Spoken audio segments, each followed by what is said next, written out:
오늘 장에서도 챙겨봐야 하는 이슈가 참 많습니다. 이 부분에 대한 전략들 두 분과 이야기 나눠보도록 할게요. 오늘은 이지스탁 이지은 대표, 불사조 리서치 김진경 본부장과 함께합니다. 안녕하세요. 네, 안녕하세요. 네. 오늘은 또 어떤 이야기부터 해봐야 될까요? 저희가 참 오후장은 대응하기가 만만치 않고 질문과 답변하기도 쉽지가 않은 것 같습니다. 말씀을 드릴 때마다 시세가 약간씩 움직이는 것도 있기 때문인데요. 오프닝할 때 분명히 이 ESS 쪽이요. 잘 갔었어요. 한중 NCS가 불과 몇 분 전까지만 해도 상한가였고 상한가 조금 풀려서 28% 정도 급등 그래도 유지합니다라고 말씀드렸었는데 순식간에 상한가 풀리더니 지금 22%대까지 오름폭이 많이 줄어들었습니다. 이렇게 변동성을 오늘 대장주 쪽에서 나타내다 보니까 삼진, LMD, YM텍 같이 뒤따라 오던 종목들도 마찬가지로 윗꼬리가 좀 달려 있거든요.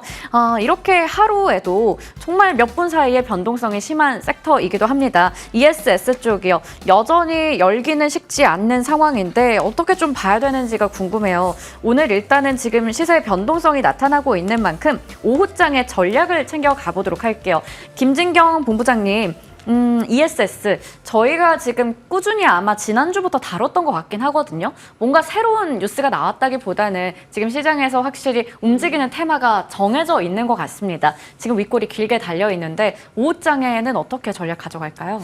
일단 지금의 경우는 사실 이제 보유자분들의 이제 관점으로만 좀 대응을 하실 필요가 있으실 것 같습니다. ESS에 대한 물론 긍정적인 이야기들, 물론 앞으로에 대한 어떤 성장 기대감들이 충분히 나올 수는 있겠지만은 지금의 시장 분위기로 봤을 때는 여전히 테마주적인 성격으로 움직여지고 있기 때문에 장중 변동성이 확대가 될 수밖에 없다라고 말씀을 드리고 싶고요. 사실 지금 이제 보유자분들도 마찬가지로 조금은 트레이딩 관점으로만 좀 대응을 하실 필요가 있으실 것 같습니다. 사실 이렇게 어느 정도는 전체적인 시장 분위기가 좋은 것이 아니라 이렇게 특정적인 섹터라든지 특정적인 테마주적인 종목들이 갑작스럽게 장중 움직임을 보여지고 있기 때문에 오히려 ESS도 마찬가지로 좀 이슈에 의해서 주가도 민감하게 반응을 하고 있는 만큼 조금은 이제부터 주의를 하실 필요가 있겠다라고 말씀을 드리고 싶고 계속적으로 또 빠른 순환매가 이루어지고 있습니다. 지금의 경우는 ESS 쪽이 주목을 받았지만은 또 그 다음에는 다른 섹터군이 또 주목이 될 가능성이 높기 때문에 오히려 ESS 관련주의 경우는 지금 뭔가 신규 매수로 좀 접근하신다기보다도 보유자분들 영역에서 조금은 빠르게 좀 단기 트레이딩 관점으로만 대응하시는 전략 말씀을 드려보도록 하겠습니다. 네, 그러면 사실 지금 추격 매수를 하기에는 좀 부담이 있기도 하고 변동성을 체크해 봐야 하는 구간이긴 합니다. 하지만 보유자 입장에서는 아까 전에 급등했을 때 상한가의 수익을 실현을 할까 하다가 좀 더 갈 것 같아 하고 가지고 계셨을 분들도 있을 텐데 지금 자리에서 어떻게 해야 될지 고민 많이 되실 것 같거든요. 일단은 지금 변동성이 나타난다고 해서 이게 혹시 시세 자체에 뭔가 앞으로 전망에 경고가 들어온 건지 그 부분도 궁금해집니다. 김진경 본부장님 조금만 더 여쭤볼게요. 시세 분출 자체에 경고 등이 들어온 건가요? 아니면 그냥 오늘 잠깐의 변동성인가요?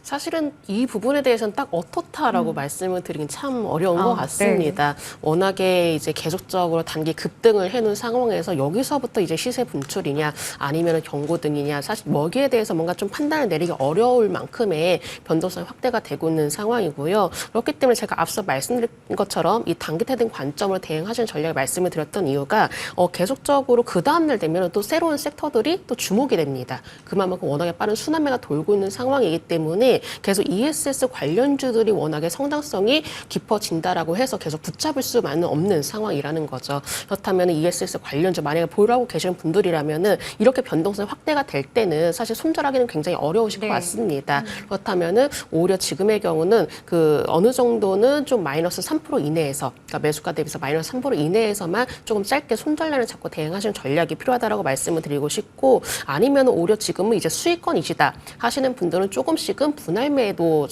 분할적으로 정리를 해가시는 전략 말씀을 드리겠습니다. 워낙에 지금 이슈에 민감한 장이다 보니까 하루 이틀은 다시금 시세가 나올 가능성도 열어두셔야 되시기 때문에 지금 수익권이시라면은 모두 다 매도를 하시는 것보다도 조금은 분할적인 관점으로 대응하시는 전략 말씀을 드려보도록 하겠습니다. 네.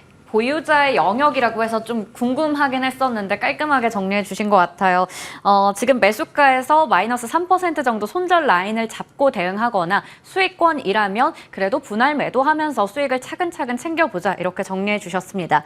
자, 그러면 우리 이지은 대표님께 하나만 더 여쭤보도록 할게요. 그래도 흔들리긴 하지만 그래도 우리가 중장기적으로 이걸 긍정적으로 봤을 때요. 여기서 주목할 만한 종목 있을까요? 일단은 지금 한중 NCS와 그리고 서진 시스템 네. 뭐 이렇게 종목들 안에서 계속해서 순환매가 좀 나오고 있는데 지금 시장의 특성을 잘 생각을 해보면 만약에 오늘 급등했던 이슈나 테마가 다음날 언제 그랬냐는 듯이 확 급락이 나오는 경우들도 있기 때문에 지금 ESS 관련돼서는 저는 긍정적인 관점으로 일단은 중소형단 종목들은 좀 계속 당분간은 테마성으로 이슈성으로 움직일 수 있다라고 생각을 하는데 특히 ESS 관련돼서 지금 좀 불이 붙어진 이유가 삼성 SDI에서 1조 원 규모의 수주가 나올 수 있다라는 부분들이 거의 확정치적으로 이제 얘기가 나오면서 그와 관련돼서 이제 좀 관계도가 깊은 종목들 위주로 보시면 좋을 것 같은데요. 유니테크노, 서진 시스템, 그리고 YM텍, 뭐 이런 한중 NCS 이런 종목들이 좀 직접적인 관련이 있는 종목이기 때문에 이 종목들 위주로 좀 강세가 이어질 거라고 보고 있고 일단은 이 ESS 시장 같은 경우에도 이제 LFP 배터리를 필두로 해서 중국 시장이 지금 장악을 하고 있는 상황입니다. 삼성 SDI가 예전에는 점유율이 한 60%, 50% 정도 됐었는데 지금 중국에서 점유율을 확 따라잡으면서 지금 거의 중국 업체들이 완전 좀 다 차지를 하고 있는 상황이기 때문에 이런 상황에서의 수주가 나온 부분은 더 의미가 저는 좀 있다라고 생각을 하고 있고요. 지금 전기차 캐즘 현상을 ESS라는 키워드로 완전히 극복을 해서 주가의 흐름이 달라질 수는 없겠지만 지금 시장에서는 이제 새로운 먹거리를 분명히 원하고 있고 그 부분에서 ESS 관련돼서 이제 셀업체들은 새로운 먹거리로서 계속해서 사업의 성장성을 가지고 이어나가고 있는 중 그러면 시장에서는 이 관련돼서는 결국에는 셀업체들은 전기차 수요에 대한 부분들이 살아나야지 저는 간다라고 보기 때문에 이 ESS 같은 경우에는 테마성으로 중소형단 종목들이 당분간은 시세를 좀 가져갈 확률이 더 높다라고 보고 있고요. 삼성 SDI 쪽으로 수주가 나오는 부분이 있기 때문에 이와 관련된 종목들 위주로 지금은 이 안에서 순환매 돌고 있기 때문에 관련된 종목들 살펴보시면 좋지 않을까라고 생각을 하고 있습니다. 네, K배터리가 중국의 텃밭을 공략했다라는 측면에서 우리가 좀 중장기적으로 의미 있게 볼 수 있기도 합니다. 그래서 지금 안에서 종목별로 순환매가 돈다라는 측면 봤을 때 또 삼성 SDI 관련한 종목들도 볼 수 있겠고요. 단기적으로는 중소형주들이 아무래도 또 빠르게 움직일 수 있다라는 부분까지 짚어봤습니다. 첫 번째 이슈 ESS 확인해봤고요. 다음은 이겁니다. 방산이요. 지난주에도 얘기를 했었고 이번 주에도 몇 차례 얘기했었던 것 같은 섹터예요. 여전히 똑같은 이슈들이 지속되고 있습니다. 하반기에도 해외 수주가 이어질 것이고 거기다가 이제 미국 대선에서 트럼프가 만약에 당선이 된다면 또 그 스트롱맨이 돌아온다. 이러한 또 모멘텀까지 받아가고 있어요. 거기에 이제 개별 종목별로 호재도 하나씩 전해지고 있습니다. 한화 에어로스페이스가 루마니아 쪽에서 1조 4천억 원 규모의 수주를 따냈다라는 소식 나오면서 오늘 또 신고가 경신했고요. 그리고 현대 로템도 마찬가지로 폴란드 쪽과 또 컨소시엄 체결했다. 전차 관련된 이슈 나오면서 종목별로 이제 강세 보이는 종목들 많습니다. 쉬지 않네요, 여전히. 김진경 본부장님, 모멘텀이 꾸준히 나오고 있는 상황인데 방산도 원전도 살짝 그 숫자로 확인이 되려면 기다릴 필요는 있거든요. 결국 기대감에 지금 오르고 있잖아요. 이 기대감에 많이 오른 종목을 봐야 될지 아니면 우리가 이 다음으로 뭔가 주목할 만한 종목이 있는지 궁금해요. 일단은 방산주가 가지고 있는 모멘텀이 무엇인가부터 좀 살펴볼 필요가 있을 것 같습니다. 상반기 동안에 굉장히 열심히 달려온 방산주인데 하반기에도 역시나 기대거리들은 좀 많기 때문에 방산주들의 경우는 눈을 돌리는 것보다도 뭔가 좀 새로운 모멘텀에 집중하시면서 눌림이 나왔을 때 조정이 나왔을 때 한 번쯤은 또 다시 관심을 가져볼 만하다라고 말씀을 드리고 싶고요. 일단 러시아와 이제 우크라이나의 이제 전쟁이 종료가 된다 하더라도 유럽 국가들의 어떤 자체 국방비에 대한 확대 압력이 이어질 가능성도 높아질 것 같습니다. 또 지금의 경우는 트럼프 우세론이 나오고 있죠. 그렇다면 나토를 비롯해서 이 유럽 내에서 국가들에게 명시적으로 이제 방위비 분담 비율을 확대를 할 것으로 좀 요구가 될 것으로 전망이 되고 있는 상황인데 지금 일단은 미국 대선 앞두고 있는 상황에서 이렇게 트럼프 우세론까지 나오다 보니까는 전체적으로 미국 대선을 앞두고 관련 이슈에도 좀 영향을 받을 가능성이 높다라는 점도 말씀을 드리겠습니다. 이렇게 자연스럽게 이렇게 좀 자국의 방위비도 증가가 이어지면서 오히려 방산 기업들에게는 충분한 수혜가 이어질 것으로 보여지고 있는 상황이고 또 이렇게 주요 방산 기업들 수주 잔고도 꾸준하게 쌓아 나가는 구간이기 때문에 여전히 전년 대비해서 성장 가능성은 충분하다라고 좀 말씀을 드려보도록 하겠고요. 뭐 앞서 말씀을 드렸던 것처럼 루마니아라든지 뭐 폴란드라든지 이렇게 다시 수주 가능성이 충분히 높은 상황이기 때문에 방산주의 경우는 하반기에도 뭔가 주요 내용이라든지 뭔가 수주 기대감은 남아 있다라고 판단되기 때문에 방산주를 다른 업종으로 눈을 돌린다기보다도 지금이라도 방산주에 관심이 있으시다면은 지금 당장의 경우는 가격적인 면에서 좀 부담이 될 수가 있기 때문에 오히려 조금 더 조정이 나왔을 때는 한 번쯤 다시금 전략을 짜보시는 것도 충분하다라는 점도 말씀을 드리겠습니다. 네, 그러면 본부장님, 이 중에서 종목으로 한번 또 질문 드려볼게요. 한화 에어로스페이스, 뭐 현대, 롯데 오늘 또 기록 경신하고 있는데요. 다른 종목 볼 게 또 뭐가 없을까요? 네, 저는 일단은 LIG 넥스원 말씀을 드리겠습니다. 네네. 지금은 조금 박스권에서 움직여지고 있는 상황인데 오히려 박스권을 강하게 돌파하게 네. 된다면은 또 충분히 추가적인 상승 가능성도 있다라고 판단이 되고요. 이 LIG 넥스원도 마찬가지로 하반기에는 기대할 만한 요소들이 상당히 많습니다. 그리고 이번 주에도 이슈가 있는데 이번 주에는 미국 하와이에서 실시가 되고 있는 세계 최대 규모이죠. 해상연합훈련이 환태평양 훈련이 진행이 된다라고 합니다. 근데 여기서 유도 로켓이라든지 또 비공에 대해서는 최종 성능 평가를 위해서 실사격을 또 실시를 한다라고 하니까는요. 이런 내용들도 한번 참고를 해주시면 좋으실 것 같고 만약에 최종적으로 테스트를 마치게 된다면은 연내 수출 계약에 대한 성사 가능성이 높아지고 있기 때문에 좀 더 중요하게 작용되지 않을까라고 볼 수 있을 것 같습니다. 네, LIG, 네. 네, 또 추가적으로 이 사우디의 방산 시설물이 이렇게 규모를 고려한다면은 오히려 추가적인 수출 기대감도 높기 때문에 LIG 넥슨만의 어떤 추가적인 수출 기대감 또 새롭게 좀 얘기가 나오고 있는 이슈거리를 살펴본다면은 이 박스권 상당 부분 돌파하는지 여부를 확인하시면서 대응하시면 좋으실 것 같습니다. 지금 또 박스권 흐름을 보여주고 있는데 사실 LIG 넥스원도 얼마 전까지 신고가 찍었던 종목입니다. 나머지 이제 한화 에어로스페이스 이러한 종목들 뒤이어서 올라왔는데 그만큼 훨씬 더 강한 모습을 보여주기도 했었어요. 지금이 오히려 또 기회가 되지 않을까 싶고요. 저희 아까 오프닝에서도 말씀드렸었는데 또 8월에 MSCI 리뷰 쪽에 있어서도 편입이 될 수 있는 후보군에 이름 올리고 있기도 합니다. 그런 이슈들 보면서 대응하도록 할게요. 자, 그리고 질문 하나만 더 이지은 대표님께 드리도록 할게요. 앞서 트럼프의 재당선 가능성이 높다라는 말씀도 덧붙여 드렸는데요. 방산주에게 있어서 이 부분이 추가 모멘텀이 되지 않을까 싶습니다. K방산주 워낙에 가성비를 또 내세우고 있는 상황인데 관련해서 뭐 유럽 쪽이나 수주 이슈들 많이 나올 수 있을까요? 네, 충분히 좀 나올 수 있다라고 생각을 하고 있고요. 하나 에어로스페이스의 K9 같은 경우에 지금 수출국이 9개국을 이제 이번에 돌파를 하게 되었고 지금 결국에는 이렇게 수출국이 늘어난다라는 것은 K방산 관련돼서 기술력적으로 인정을 받고 있다라고 볼 수가 있을 것 같습니다. 지금 이번에 독일과 튀르키예와 좀 경쟁이 있었는데 그럼에도 불구하고 우리나라 하나 에어로스페이스가 이제 채택이 된 부분에 대해서도 좀 우리가 주목도가 높게 생각을 해야 된다라고 보고 있고요.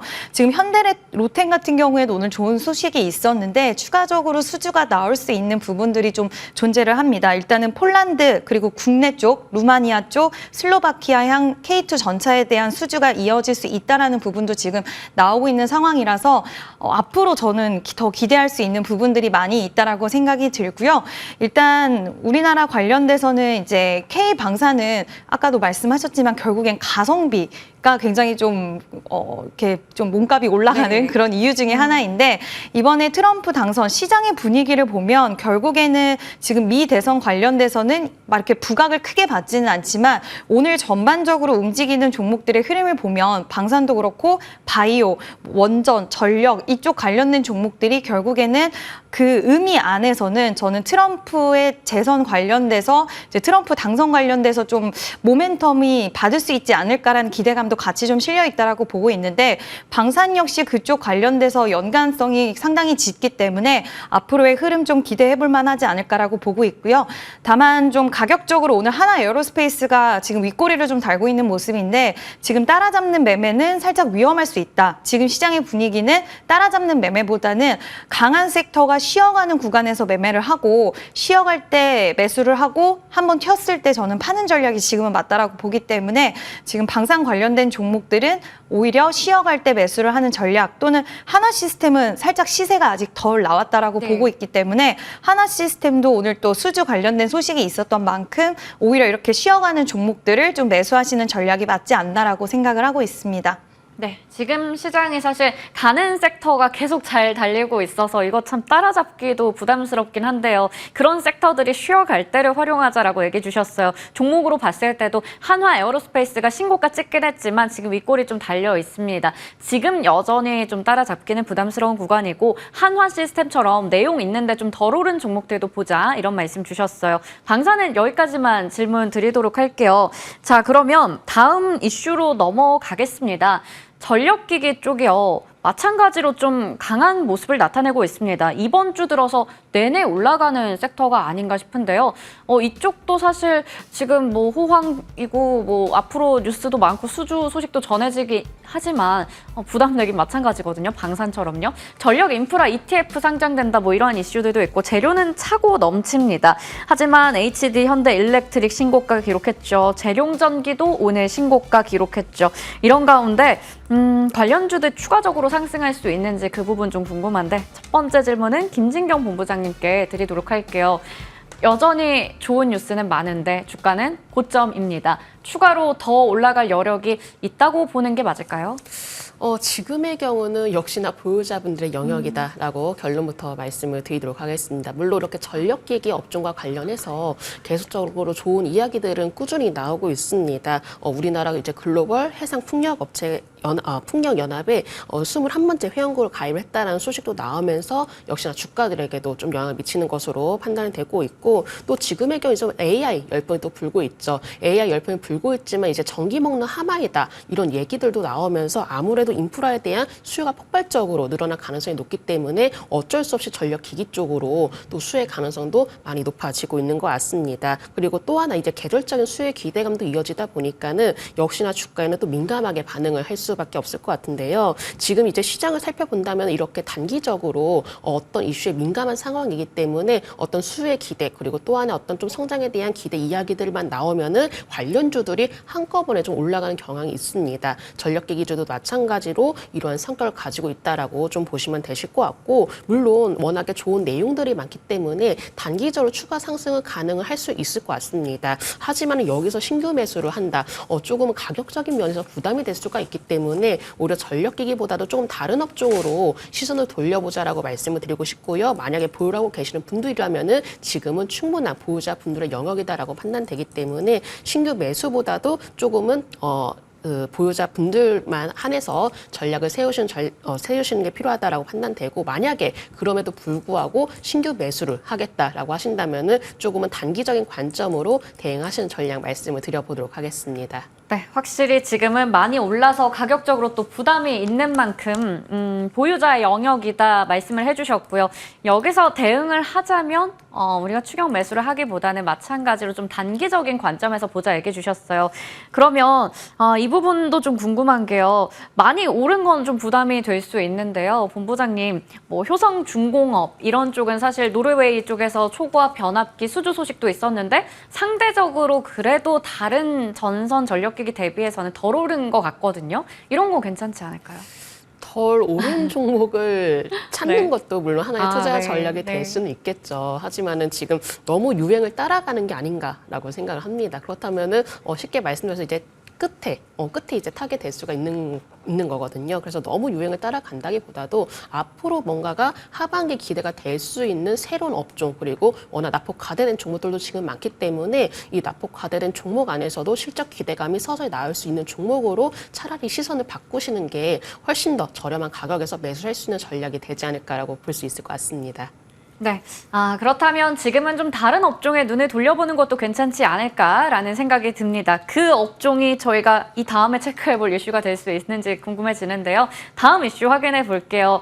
바로 원전입니다. 지금 이번 주 내내 에너지 쪽 테마 상당히 강하죠. 앞서 저희 체크해봤던 ESS, 전력기기, 거기다가 원전까지. 체코 원전 우선 협상자 발표 17일이거든요. 이제 일주일 정도밖에 남지 않은 상황인데 이게 체코 하나뿐만 아니라 이렇게 된다면 이제 유럽 국가 쪽에서 수주에 대한 모멘텀 계속 받아갈 수가 있겠죠. 방산과 마찬가지로 기대감에 많이 오르고 있긴 한데요. 원전주 전략 챙겨가도록 할게요.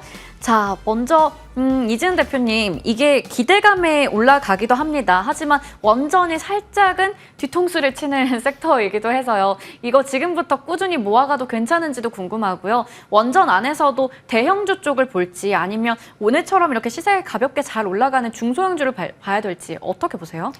저는 일단은 원전 관련돼서는 이제 두산 에너빌리티 그리고 뭐 우리 기술 같은 경우에는 최근에 이제 핵심 좀 부품사다라고 평가를 받고 있는 부분이 이제 대형 원전뿐만 아니라 SMR 쪽으로 해서 계측 장비 시스템으로 좀 수혜가 양쪽으로 가능하다라는 또 이야기가 나오고 있으면서 관련돼서 좀 시세가 강하게 나왔던 이력이 있는데 결국에는 갔던 종목들 위주로 또 시세가 이어질 수 있다라고 보기 때문에 뭐 두산 에너빌리티, 우리 기술, 오늘 에너토크랑 한전산업 살짝 또 윗꼬리를 많이 단 상황이긴 네. 하지만 이 관련된 종목들 위주로 저는 보시는 게 좀 좋을 수 있다라고 일단은 보는데 안전하게 그래도 나는 대응이 좀 편한 종목이 좋다 하시는 분들은 이제 뭐 우진이나 G2파워 이런 종목들도 매력이 있다라고 저는 생각을 하고 있고요.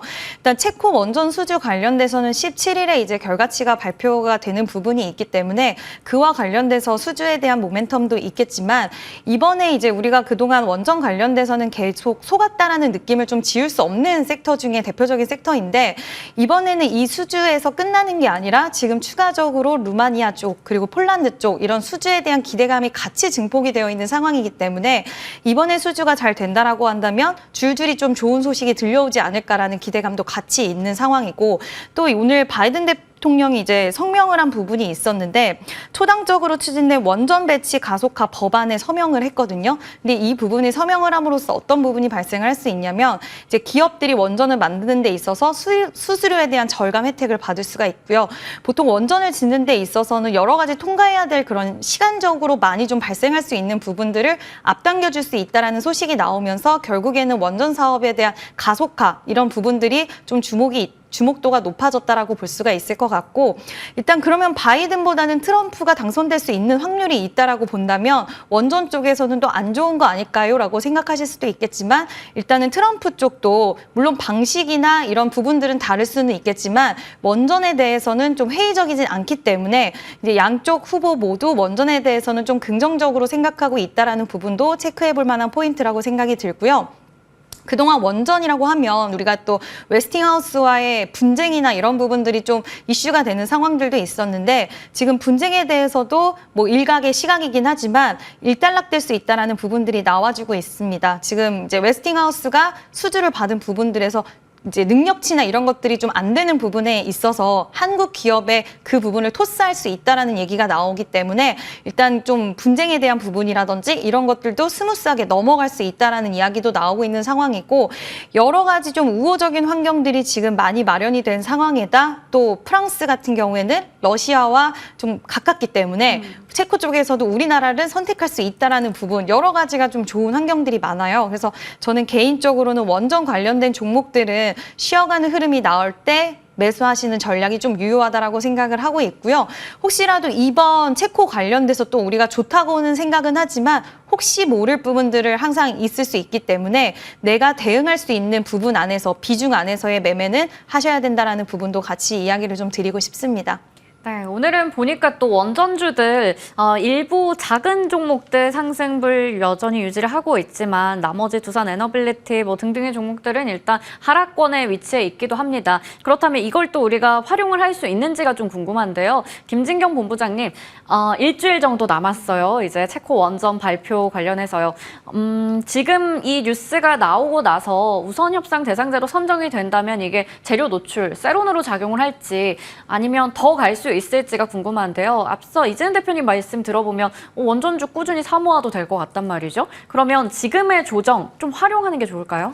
이거를 이제 기간별로 많이 나누어야 될 것 같습니다. 사실 단기적인 면을 봤을 때는 이미 좀 재료가 노출이 된 상황이다라고 말씀을 드리고 싶고, 이미 재료가 나왔기 때문에 오히려 주가에는 기대감이 반영이 되면서 그동안의 주가가 강세로 보였던 원인이 되겠죠. 그렇다면 실제적으로 발표가 나오고 나서 과연 원전주가 추가적으로 올라갈까? 여기에 대해서 오히려 좀 더 의문점이 좀 들기도 합니다. 이미 재료가 주가에 반영이 되었기 때문에 단기적으로 봤을 때는 지금의 경우는 재료가 노출이 되었다라고 말씀을 드리고 싶고요. 어느 정도는 하지만 중기적으로 봤을 때는 이 원전 산업에 대해서는 충분히 성장 기대가 남아있다라고 생각을 하고 있습니다. 왜냐하면 원전의 경우는 지금 이제 정부의 영향을 많이 받게 되거든요. 사실 정부에서도 이 원전에 대해서 수출에 더욱더 적극적으로 나서고 있는 상황이기 때문에 이 부분에서는 충분히 추가적인 수주 가능성도 열려 있다라고 좀 말씀을 드리고 싶고, 뭔가 원전주에 대해서는 당장에 이 기대감만을 가지고 진입을 한다기보다도 오히려 지금의 경우는 조금은 관망하셨다가 좀 더 어느 정도는 발표도 끝나고 또 어느 정도 이제 주가 자체도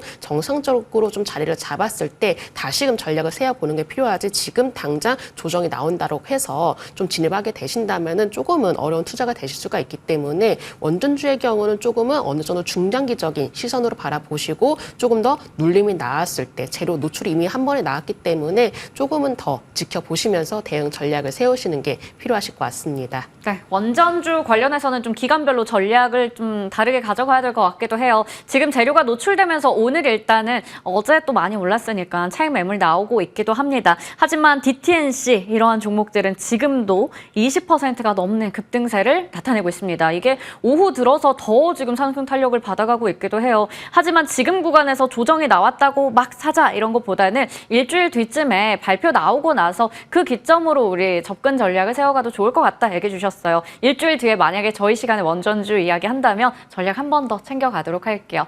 자, 그러면 다음 이슈로 넘어가 볼게요. 제약 바이오입니다.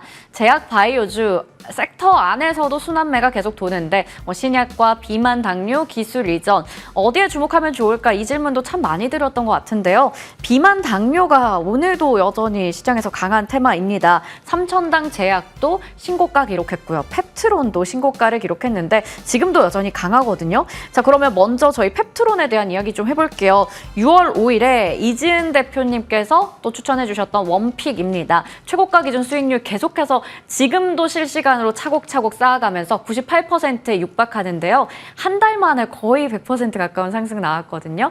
더 갈 것 같으세요? 지금 너무 네. 고가권이라서 솔직히 네. 더 간다라고 말씀을 드리기가 부담스러운 부분도 확실히 있기는 하지만 개인적으로 시장의 전반적인 분위기를 봤을 때는 추가적인 상승도 가능할 수는 있겠다라고 지금 보고는 있는데, 일단은 수익 중이신 분들은 그렇다고 해서 신규 접근을 좀 권해드리기에는 상당히 부담스럽고요. 수익 중이신 분들은 그래도 내가 다 팔고 나서 종목이 더 가면 항상 좀 아쉽죠. 속상하잖아요. 네. 그래서 일부의 비중, 소액이라도 좀 남겨두시고 흐름을 좀 더 지켜보시면 어떨까라고 말씀을 드리고 싶고요.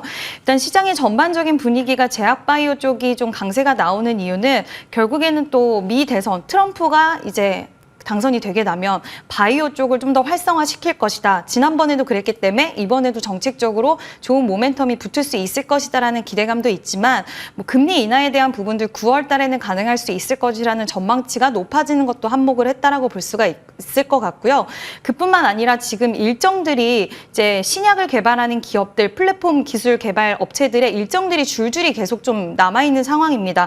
유한양행과 오스코텍의 렉라자 FDA 승인이 또 8월 달에 지금 예정이 되어 있고요. 삼천당 대학의 MSCI가 들어갈 수 있다 없다 뭐 이런 부분들 가시권에 대한 이야기도 좀 나오고 있는 상황이고, 알테오젠도 테르가제에 허가가 됐기 때문에 뭐 에로에 대한 그런 기대감 이런 부분들 계속해서 지금 많은 기업들이 일정이 계속 남아있기 때문에 최근 올랐던 기업들 안에서 계속 순환매가 나오면서 더 강하게 강세가 나와주고 있는 가운데, 여기서 또 주목해 봐야 될 부분은 무엇인가라고 생각을 했을 때 전통적인 제약바이오 기업들의 움직임도 또 나오기 시작을 했습니다.